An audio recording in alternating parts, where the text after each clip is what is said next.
mata pandang kanan, pandang kiri. Perlahan, lepas tu laju.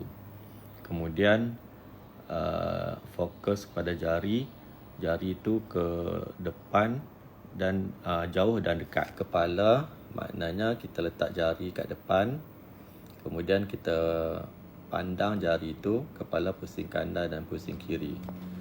Kemudian yang kedua, pandang depan, tengok atas dan tengok bawah. Kemudian duduk. First angkat dan pusingkan bahu macam exercise. Duduk, kemudian bongkokkan badan dan kutip objek dekat lantai. Kemudian pusing kepala dan badan berturut-turut ke kanan dan ke kiri. Dari segi pergerakan,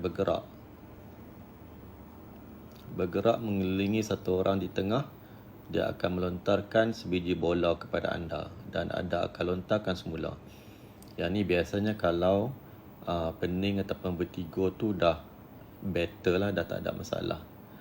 Kemudian main sebarang permainan memerlukan anda tunduk, macam main bowling. Lepas tu lagi satu, walk up and down step with eye open and eyes closed. Mula-mula naik tangga, naik macam step tu, dalam keadaan buka mata, kemudian tutup mata.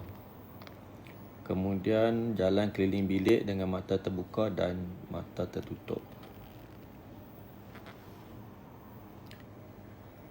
Yang ni yang sit up at the edge and turn 45 degree towards the right side ni, yang ni adalah yang semua maneuver yang dalam macam video saya. Jadi exercise untuk dia fisioterapi untuk vertigo, mata, duduk, kemudian kepala pusing dan pergerakan badan.